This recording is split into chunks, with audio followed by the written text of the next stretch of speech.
हमारे गेम में इतने सारे सेटिंग्स अवेलेबल है, आप गिनते गिनते थक जाओगे। और उनको लेके बहुत सारे फेक रील्स भी अवेलेबल है। कोई आपको कहता है कि ये सेटिंग इनेबल करो और कोई आपको कहता है कि ये सेटिंग डिसेबल करो, और इससे आपका दिमाग खराब होता है। लेकिन आज के इस वाले वीडियो में इन सारे सेटिंग्स का असली यूज मैं आपको बताने वाला हूँ। तो वीडियो को भाइयों पूरा जरूर से देखना, क्योंकि वीडियो थोड़ा सा लंबी होने वाली है। क्योंकि अगर भाइयों आप गलत सेटिंग के साथ गेम खेलोगे तब आपका गेम प्ले कभी भी इंप्रूव नहीं होगा। अब सेटिंग की बात आते ही हमारे सामने आता है कंट्रोल, एंड उसके अंदर होता है basic control and advance control. तो सबसे पहले भाइयों बेसिक कंट्रोल से स्टार्ट करते हैं। बेसिक कंट्रोल का सबसे पहला ग्रुप होता है फायर सेटिंग। इसका पहला setting display left side fire button. अगर आप इस सेटिंग को इनेबल करते हो तब आपके डिस्प्ले में जो लेफ्ट साइड का फायर बटन है वो हमेशा इनेबल रहेगा। बट अगर आप इसको डिसेबल करते हो तब जो आपका फायर बटन है वही गायब हो जाएगा। तो भाई आप खेलोगे कैसे? तो इस सेटिंग को आपको ऑलवेज ऑन पे कर देना है। उसके बाद आता है bolt action rifle and crossbow fire mode. इस सेटिंग को अगर आप रिलीज पे करते हो तब स्नाइपिंग जब आप करोगे फायर बटन दबाते आपका स्कोप ऑटोमेटिक ऑन हो जाएगा, और जब आप फायर बटन से उंगली हटाओगे तभी आपका फायर होगा। लेकिन अगर आप इस सेटिंग को टैप पे करते हो तब नॉर्मल जैसे आप फायर करते हो सिंगल टैप पे वैसे ही फायर होगा। तो इस सेटिंग को भाई आपको हमेशा टैप पे ही रखना है, वरना जैसे आप टीडीएम क्लोज रेंज में M24 चलाओगे तब आपका स्कोप जो है वो फायर बटन दबाते ऑन हो जाएगा। तो इससे भाई काफी ज्यादा दिक्कत होता है हमें। इस बार आता है सेम चीज शॉटगन का, इसको भी आपको हमेशा टैप पे ही रखना है। अब आते हैं भाई स्कोप सेटिंग पे। तो यहाँ पे सबसे पहला सेटिंग होता है स्कोप मोड। अब भाई अगर आप इस सेटिंग को टैप पे कर देते हो तब एक बार स्कोप बटन पे टैप करने पे आपका स्कोप खुलेगा,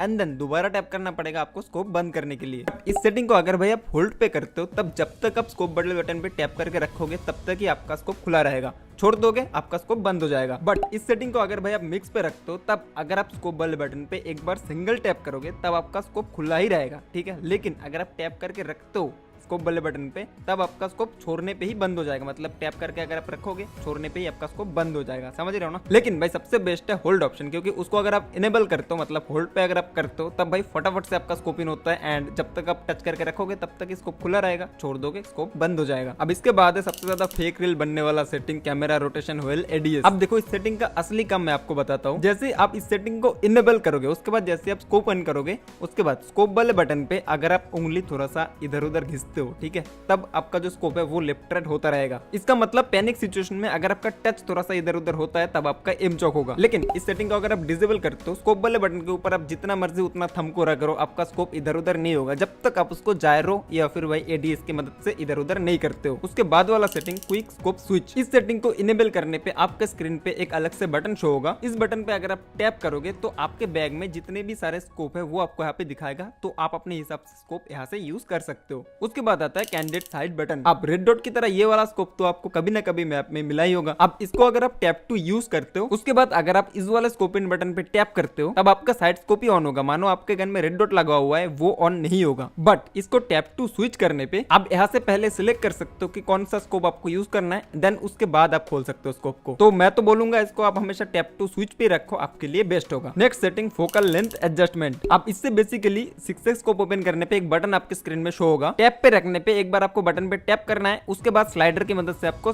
मतलब जो स्कोप है उसको छोटा बड़ा करना है। लेकिन होल्ड पे आपको सिर्फ बटन पे टच करके नीचे की तरफ उंगली को स्लाइड करना है, आपका स्कोप छोटा हो जाएगा। तो होल्ड यूज करना सबसे बेस्ट है। उसके बाद भाइयों सीधा आ जाते हैं पीक सेटिंग पे। अब पीक को फटाफट से इनेबल करके आप लोगों को आ जाना है पीक मोड पे। अब अगर आपका पीक मोड टैप पे रहे तब पीक वाले बटन पे अगर आप एक बार टैप करते हो, ठीक है, एक बार अगर आप पीक वाले बटन पे टैप करते हो, दोबारा जब तक आप पीक वाले बटन पे टैप नहीं करोगे आपका कैरेक्टर पीक होके ही रहेगा। अब वहीं पे अगर इस सेटिंग को आप होल्ड पे लेके जाते हो तब जब तक आप पीक वाले बटन पे टच करके रहोगे उंगली को, मतलब उंगली को जब तक आप पीक वाले बटन पे रखोगे तब तक ही भाई आपका पीक होके रहेगा कैरेक्टर, और जैसे आप हटा दोगे उंगली आपका पीक छूट जाएगा। बट लास्ट में अगर आप इसको मिक्स पे लेके जाते हो तब अगर आप सिंगल बार टैप करते हो पीक वाले बटन पे तब आपका जो पीक है वो पीक होके रहेगा, दोबारा टैप करोगे छूट जाएगा। लेकिन अगर आप उसको होल्ड करके रखते हो मतलब टच करके रखते हो पीक वाले बटन पे तब उंगली हटाते ही आपका जो पीक है वो हट जाएगा। फॉर बेटर गेम प्ले आपके लिए बेस्ट होगा पीक को होल्ड पे कर लो। उसके बाद वाला सेटिंग है पीक एंड ओपन स्कोप। अब भाइयों इस वाले सेटिंग को इनेबल करने के बाद जैसे आप पीक वाले बटन पे टैप करोगे आपका स्कोप जो है वो ऑटोमेटिक ऑन हो जाएगा। जो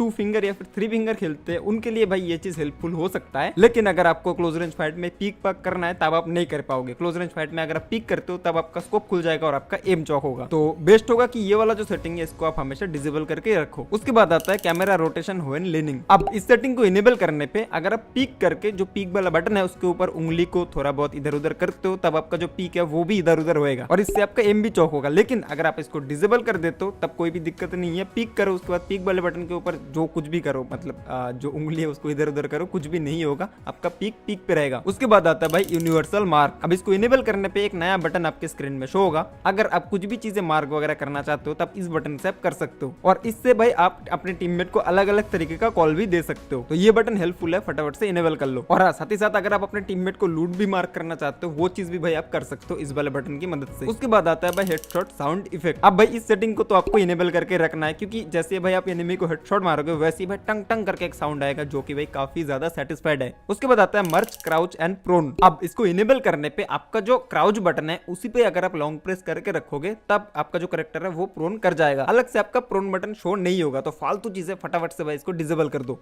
उसके बाद आता है थ्रोएबल क्विक व्हील। वैसे तो इस पे टैप करने पे आपको दिख जाएगा कि इस चीज का काम क्या है, बट मैं आप लोगों को एक बार समझा देता हूँ। इसको स्विच पे करने पे अगर आप थ्रोएबल पे लॉन्ग प्रेस करते हो तब कुछ ऐसा आपके स्क्रीन में शो होगा, एंड आपको जो भी चीजें थ्रो करना है उसकी तरफ भाई उंगली को स्लाइड करो और वो चीज सिलेक्ट हो जाएगा। उसके बाद भाई आप उसको थ्रो कर सकते हो इजिली। तो ये चीज भाई काफी ज्यादा बढ़िया चीज है, आप इसको हमेशा स्विच पे करके ही रखो। उसके बाद आता है भाई साहब ट्रांसपेरेंट यूआई मोड। अब इस सेटिंग को भाई आपको सबसे पहले इनेबल कर देना है। उसके बाद ऊपर ये जो बीजीएमआई का लोगो है इस पे लॉन्ग प्रेस करके रखो। उसके बाद एक लोडिंग बार आपके स्क्रीन में शो होगा और आपके स्क्रीन का जितना सारा बटन था वो सब गायब हो जाएगा, जिससे आप एक अच्छा थंबनेल का स्क्रीनशॉट ले पाओगे। नेक्स्ट एक सेटिंग आता है जो है टीपीपी, मतलब इसको आप 90 या फिर 80 कर सकते हो। वैसे 80 पे तो ये बिल्कुल नॉर्मल है, आपका स्क्रीन जैसा है वैसा ही रहेगा, बट जैसे आप इस सेटिंग को 90 पे लेके जाते हो आपका कैरेक्टर छोटा होगा एंड आपके स्क्रीन में सब कुछ थोड़ा ज्यादा दिखेगा। एक तरीके से फोन वालों के लिए आप इसको आईपैड व्यू बोल सकते हो। लेकिन अगर आप इस सेटिंग को 90 पे लेके खेलते हो आपका जो क्लोज रेंज है वो भाई काफी खराब हो जाएगा। तो बेस्ट होगा आपके लिए कि आप इसको 80 पे ही खेलो।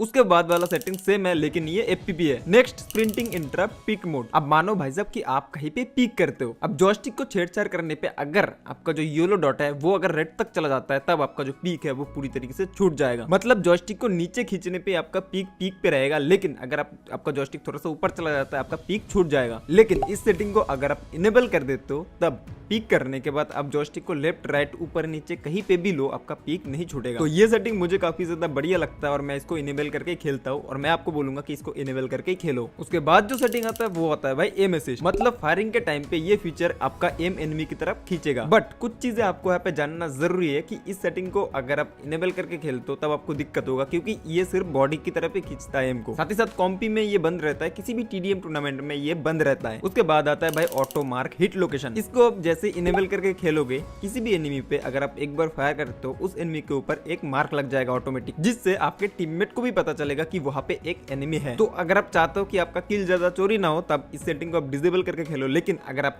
एक कॉम्पी प्लेयर हो तब इस सेटिंग को जरूर से इनेबल करके खेलो। कॉम्पी में ये काफी ज्यादा हेल्पफुल है। अब उसके बाद का सेटिंग है कंटिन्यूअसली यूज बैंडेज। इनेबल पे अगर आप बैंडेज पे एक बार टैप करते हो आपका बैंडेज मतलब ऑटोमेटिक होता रहेगा, लेकिन डिसेबल पे आपको बैंडेज वाले बटन पे बार बार टैप करना होगा बैंडेज करने के लिए। वैसे तो आप इसको इनेबल डिसेबल कुछ भी करके खेल सकते हो, लेकिन मैं बोलूंगा तो इसको डिसेबल करके खेलो। अब भाई साहब इसके बाद का सेटिंग आता है ब्लॉक साइड वार्निंग। अब कवर के जैसे आप क्लोज जाते हो ये सेटिंग आपको बताता है कि कवर से आप थोड़ा सा डिस्टेंस मेंटेन करके रखो, जिसके लिए आपके स्क्रीन में एक ब्लॉक वाला जो साइन है वो आ जाता है। इससे आपको ही मदद होगी, क्योंकि अगर आप कवर से ज्यादा चिपकोगे तब आप पीक नहीं कर पाओगे, आप फायर नहीं कर पाओगे। तो ये सेटिंग भी आपका इनेबल होना चाहिए। उसके बाद आता है शो थ्रोएबल ट्रैजेक्टरी लाइन। अब नॉर्मली जैसे आप कोई भी थ्रोएबल कुक करते हो उसके बाद आपके स्क्रीन में एक रेड लाइन आता है, ये आपको बताता है कि आपका थ्रोएबल कहां तक जाएगा। लेकिन जैसे आप इस सेटिंग को इनेबल करोगे थ्रोएबल हाथ में लेते ये आपको बता देगा कि आपका थ्रोएबल कहां तक जाने वाला है, मतलब एक व्हाइट लाइन पहले से आएगा आपके स्क्रीन में। तो अगर आप थ्रोएबल सीख रहे हो तो इस सेटिंग को इनेबल करके जरूर से खेलो, आपके लिए काफी हेल्पफुल होने वाला है। अब इसके बाद आता है डिफॉल्ट मिली वेपन कैरी। ये आपको बताता है स्पॉन आइलैंड में जो आपको मिली वेपन मिलता है क्या आप उसको चेंज करना चाहते हो। दो ही तरीके का आप सिलेक्ट कर सकते हो, दोनों में कोई भी आप कर लो, कोई भी दिक्कत नहीं है। उसके बाद आता है भैया जी ऑटो जंप। अब ये भाई काफी ज्यादा कूल फीचर है। अब मानो भाई कि गेम खेलते खेलते आप खा रहे हो खाना, तब तो भाई आप लैंडिंग नहीं कर पाओगे। तो सिंपल आपको मैप ओपन करना है, मैप ओपन करके जहां पे भी आपको जाना है वहां पे मार्क लगाना है और यहाँ पे ऑटो जंप वाला बटन है, इसको आपको क्लिक कर देना है बस।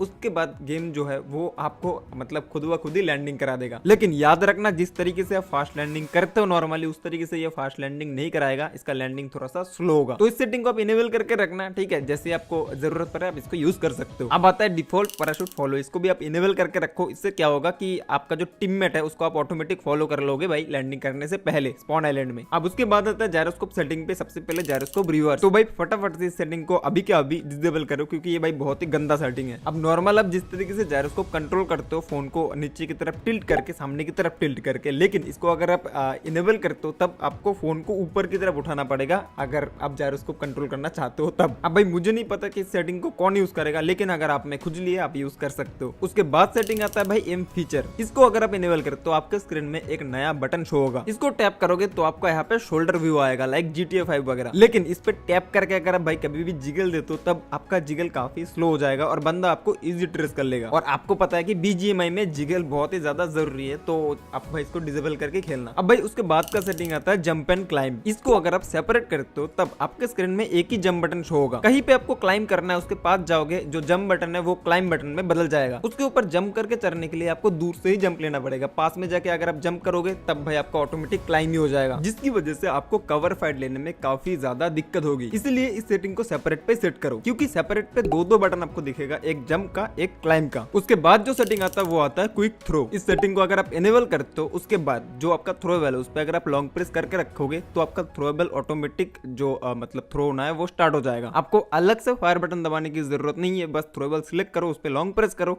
और बस वो थ्रो हो जाएगा। तो इस सेटिंग को भी इनेबल करके रखो, कभी कभी ये काम आता है, काफी ज्यादा हेल्पफुल है। उसके बाद जो सेटिंग आता है वो आता है थ्रो कंज्यूमेबल। इसको अगर आप इनेबल करते हो आपके यहाँ पे एक बटन शो होगा, इस पे अगर आप टैप करोगे तो आप अपने टीममेट को हीलिंग वगैरह दे पाओगे। तो ये काफी काम आता है मैच में, अगर आपका टीममेट आपसे दूर हो तो उसको आप ये सब चीज फेंक पाओगे। उसके बाद आता है हमारा स्लाइड का सेटिंग, तो इसको फटाफट से आपको डिसेबल कर देना है। नीचे आ जाना है FPP डायनामिक होल्डिंग पे। अब इस सेटिंग को अगर आप डिसेबल करते हो तब आप देख सकते हो जैसे आप FPP करोगे आपका गन बहुत बड़ा दिखेगा, ठीक है, आपका जो स्क्रीन है वो ढक जाएगा, जिसकी वजह से आपको सामने का जितनी भी सारी चीजें है वो कम विजिबल होगा। बट इसको अगर आप इनेबल करते हो तब आप देख सकते हो कि जो गन है वो कितना छोटा दिख रहा है, जिसकी वजह से क्या होगा FPP में अगर आप फाइट लोगे तो आपको काफी ज्यादा हेल्प मिलेगा। तो इसको भी फटाफट से आपको इनेबल कर देना है। उसके बाद आता है स्प्रिंट सेटिंग, तो इसके ऊपर डेडिकेटेड वीडियो बना है भाई, देख लेना। फिर आ जाना है आपको मार्क स्टाइल पे। अब इसको अगर आप क्लासिक पे सेट करते हो तब आप देख सकते हो कि किस तरीके का मार्क लग रहा है। तो अगर आप एनिमी पे मार्क लगाते हो भाई एनिमी आपके टीममेट को दिखेगा ही नहीं, बट मॉडर्न पे आप देख सकते हो कि एक कॉल आउट की तरह मार्क यहाँ पे लग रहा है, तो ये काफी ज्यादा अच्छा है। तो आपको इसको मॉडर्न पे ही सेट करना है। फिर आ जाओ भाई मेन स्क्रीन ऑडियो मार्क पे। अब भाई मेरे सामने एक कंटेनर है और इस कंटेनर के अंदर एक एनिमी है। अब जब आपका ये सेटिंग क्लासिक मोड पे होगा तब आप देख सकते हो कि स्क्रीन में फुटस्टेप की तरह शो हो रहा है, जिस तरफ एनिमी है उसी तरफ ये दिखाएगा। अगर आपका साउंड सेंस खराब है तब आप इसको क्लासिक मोड पे रख सकते हो, और अगर आपका साउंड सेंस अच्छा है तब इसको डिसेबल कर दो। उसके बाद आता है ऑटो ओपन डोर, इसको भी आपको इनेबल कर देना है फटाफट से। एंड आ जाना है हॉरिजॉन्टल स्वाइप एक्सेलरेशन पे। अब देखो मेरा एम नॉर्मल फर्स्ट टारगेट पे है, मैं स्पीड से जैसे स्वाइप करूंगा वो लास्ट टारगेट पे चला जाएगा, और सेम चीज अगर मैं स्लोली करता हूँ तब भी वो फर्स्ट टारगेट से लास्ट टारगेट तक ही जाएगा। बट इस सेटिंग को इनेबल करने पे अगर आप स्लोली उंगली को स्वाइप करोगे तो फर्स्ट टारगेट से आपका एम लास्ट टारगेट तक ही जाएगा। बट जैसे आप अपने उंगली को फास्ट स्वाइप करोगे तब आप देख सकते हो कि पूरा स्क्रीन भाई आपका घूम जाएगा। तो ये सेटिंग उनके लिए काफी ज्यादा हेल्पफुल है जो थोड़ा सा लो सेंसी पे खेलते हैं, उनको रिफ्लेक्स वगैरह मारने में काम आता है ये सेटिंग। नेक्स्ट आता है होल्ड टू ओपन मैप। इस सेटिंग को इनेबल करने पे अगर आप मैप पे उंगली को टच करके रखते हो तब आपका मैप जाके ओपन होगा। तो ये सेटिंग सिंपल टैप पे कर दो, वही आपके लिए बेस्ट होगा। उसके बाद आता है ऑटो इक्विप मेली वेपन। अब मानो कि आपके हाथ में कोई भी फायर आर्म है, ठीक है, जैसे आप उसको पीछे रखोगे, ठीक है, आपके पास जो भी मेली वेपन होगा वो ऑटोमेटिक हाथ में आ जाएगा। तो ऐसा आपको करना नहीं है, तो सिंपल इस सेटिंग को डिसेबल कर दो, ताकि भाई आप जैसे गन को पीछे रखो आपका जो हाथ है वो खाली हो जाए पूरी तरीके से। उसके बाद आता है रिलोड इंटरप्ट मेथड। अब ये अगर आपका रिलोड इंटरप्ट पे है, ठीक है, तब जैसे आप गन को रिलोड करोगे तब आप फायर नहीं कर सकते, रिलोड पूरा होगा उसके बाद ही आप फायर कर पाओगे। लेकिन अगर आप इसको फायर इंटरप्ट पे कर देते हो और अगर आप गन को रिलोड पे लगा देते हो एंड अचानक अगर आपके सामने बंदा जाता है तब तुरंत के तुरंत आप वहां पे फायर कर सकते हो। तो फटाफट से इसको फायर इंटरप्ट पे सेट कर दो। उसके बाद आता है टैप टू मार्क लोकेशन। अब इस सेटिंग को इनेबल करने पे क्या होगा, मानो आप प्लेन से जा रहे हो, ठीक है, और आपको मैप ओपन नहीं करना है, बस आपको नीचे टैप करना है, जहां पे भी आपको जाना है, नीचे जो दिख रहा है आपको इवेंट वगैरह कुछ भी चीजें हो, जहां पे आपको जाना है वहां पे बस आपको टैप करना है, ठीक है, वहां पे ऑटोमेटिक मार्क लग जाएगा। तो इसको भी आपको इनेबल करके ही रखना है। एंड बाय लास्ट आता है जायरोस्कोप, जिसके ऊपर मैंने डेडिकेटेड वीडियो अपने चैनल पे बना के रखा है, आप जाकर उस वीडियो को देख सकते हो, मैं नीचे डिस्क्रिप्शन में लिंक दे दूंगा। बाकी कैसी लगी ये वाला वीडियो प्लीज मुझे कमेंट करके बता देना, क्या हेल्पफुल था ये वीडियो आप लोगों के लिए, बता देना मेरे को। और इसी तरीके से और वीडियोस देखने के लिए हमारे इस वाले चैनल को सब्सक्राइब जरूर से कर देना, साथ साथ जो है बेल नोटिफिकेशन उसको ऑल पे कर देना, ठीक है। तो मैं मिलता हूँ किसी नेक्स्ट वीडियो में, तब तक के लिए बाय बाय।